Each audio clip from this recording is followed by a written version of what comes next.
കൂടുതൽ വാർത്തകളും വീഡിയോകളും കാണാൻ ഈ ചാനൽ സബ്സ്ക്രൈബ് ചെയ്യുക. കൂടെ ബെൽ ബട്ടൺ അമർത്തുക. കുടുംബത്തിനും കുലത്തിനും ദോഷം വരുത്തുന്ന ചില നക്ഷത്രക്കാർ. കുടുംബത്തിന് ദോഷം വരുത്തുന്ന ചില നക്ഷത്രക്കാർ അങ്ങനെയുണ്ടോ? അപ്പോൾ ചില നക്ഷത്രക്കാർക്ക് ചില ദോഷാനുഭവങ്ങളൊക്കെ ഉണ്ടാവും. അതും അവരുടെ പ്രവൃത്തി കൊണ്ട് കുടുംബത്തിന് ദോഷങ്ങളായിട്ട് മാറും. അവരുടെ പ്രവൃത്തികൾ ചില വീട്ടിൽ കണ്ടില്ലേ, ചില തലതെറിച്ച പിള്ളേരെന്നാണ് അതിനെ പറയുന്നത് ആൾക്കാർ. ചില തലതെറിച്ചവന്മാരുണ്ടായെന്ന്, അത് കാരണന്മാരിങ്ങനെ മനസ്സ് പ്രാഗി പറയണതാണ്. ആ തലതെറിച്ചവൻ എന്നാണ് പറയണത് ഇല്ലേ? എന്താണ് അവൻ്റെ പ്രവൃത്തി അതായിരിക്കുള്ളൂ, അതുകൊണ്ടാണ് അവരങ്ങനെ പറയണത്. അങ്ങനെ ചില ദോഷാനുഭവങ്ങൾ ചില കുടുംബത്തിൽ ചില ആൾക്കാർക്കുണ്ടാവും. അവർ എപ്പോഴും ഇങ്ങനെ ആ കുടുംബത്തിന് ദോഷങ്ങളാ ചെയ്യുള്ളൂ. അവരെ കൊണ്ട് കുടുംബത്തിന് ഒരു ഗുണം ഉണ്ടാവില്ല, ദോഷങ്ങളേ ഉണ്ടാവുള്ളൂ ഇല്ലേ? ഇപ്പം ചില ഇതല്ലേ, ചില പിള്ളേർ ഒരു 10, 16, 17 വയസ്സ് കഴിഞ്ഞാൽ പിന്നെ പോണത് ചില വിധ്വംസക പ്രവർത്തനത്തിനാണ്. അതായത് ഗുണ്ടകളായിട്ടും അതേപോലെ തന്നെ പിന്നെ പിടിച്ചുപറി, കൊത്തിക്കുത്ത്, ഇങ്ങനെയുള്ള കാര്യത്തിന്, മയക്കുമരുന്ന് കച്ചവടം, പിന്നെ മയക്കുമരുന്നടി, ഇങ്ങനെയുള്ള ഒത്തിരി കാര്യങ്ങൾ. ഇതൊക്കെ ഈ പിള്ളേർ ചെന്ന് ചാടും. അവരൊക്കെ അങ്ങനെയുള്ള പിള്ളേരെ കൊണ്ട് കുടുംബത്തിന് ദോഷങ്ങളെല്ലാം ഉണ്ടാവുള്ളൂ. ഇപ്പം മയക്കുമരുന്ന് കണ്ടുപിടിച്ച് മയക്കുമരുന്ന് ഒരുത്തൻ്റെ നിന്ന് പിടിച്ച് അവനെ ജയിലിലടച്ചാൽ ആ കുടുംബത്തിന് ദോഷമല്ലേ ഉണ്ടാവുള്ളൂ ഇല്ലേ? ഒരു കൊലപാതകം ചെയ്തെന്ന് വെച്ച് കഴിഞ്ഞാൽ ആ കുടുംബത്തിന് ദോഷമല്ലേ ഉണ്ടാവുള്ളൂ.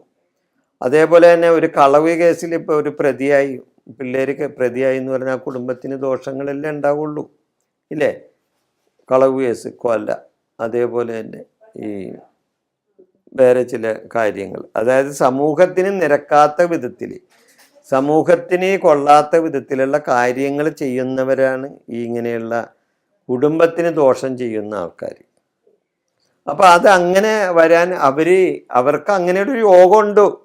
അതുകൊണ്ടാണ് അങ്ങനെ വന്ന് സംഭവിക്കുന്നത്. മനസ്സിലായ? അവർക്ക് അവരുടെ ഒരു ദശാകാലത്ത് ഇങ്ങനെയൊക്കെ വന്ന് സംഭവിക്കും. ഇപ്പം ഇതില്ലേ, ബന്ധന യോഗമുള്ളവൻ ആ സമയത്ത് ബന്ധനയോഗമുള്ളവൻ ബന്ധനത്തിൽ പെടും. ബന്ധനം എന്ന് പറഞ്ഞാൽ ജയിലിൽ കിടക്കൽ മാത്രമല്ല, അല്ലാണ്ട് തട്ടിക്കൊണ്ടുപോയി മുറിയിലടച്ചിട്ടാലും ബന്ധനമായി, അല്ലെങ്കിൽ വീട്ടിൽ തന്നെ പിടിച്ച് മുറിക്കകത്തിട്ട് പൂട്ടിയാലും ബന്ധനമായില്ലേ? അപ്പം ബന്ധന യോഗമുള്ളവന് ചിലപ്പോൾ ബന്ധനം വരും. അതുപോലെ തന്നെയാണ് ഈ കുടുംബത്തിൽ ദോഷങ്ങളായി പ്രവർത്തിക്കാൻ ജാതകത്തിൽ അങ്ങനെയുള്ള കാര്യങ്ങളുള്ളവർ കുടുംബത്തിന് ദോഷമായിട്ട് വരും. അപ്പോൾ അത് അവരുടെ ജാതകദോഷം കൊണ്ടാണ് അങ്ങനെ അവർക്ക് സംഭവിക്കുന്നത്. മനസ്സിലായോ?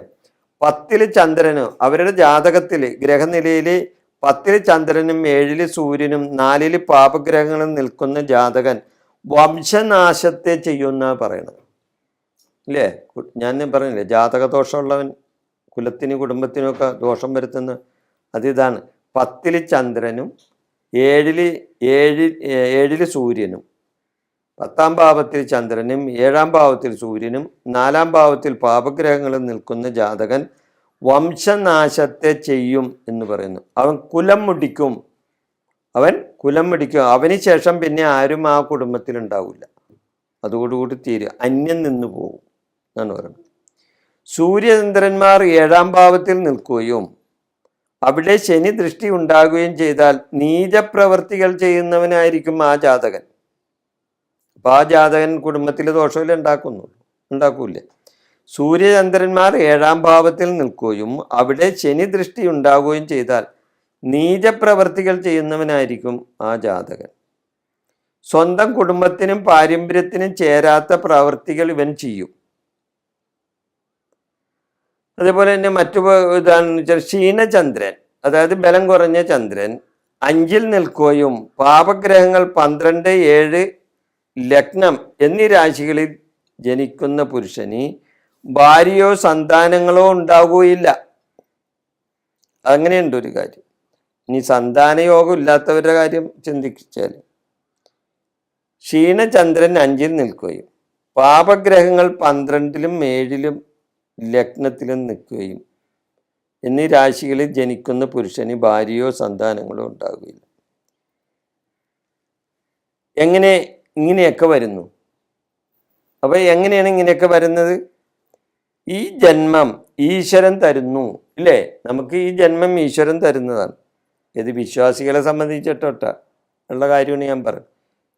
ഇപ്പം ഈ പറയുന്ന കാര്യങ്ങളൊക്കെ വിശ്വാസികൾക്ക് വേണ്ടിയാണ്, അല്ലാണ്ട് നിരീശ്വരന്മാർക്ക് വേണ്ടിയല്ല.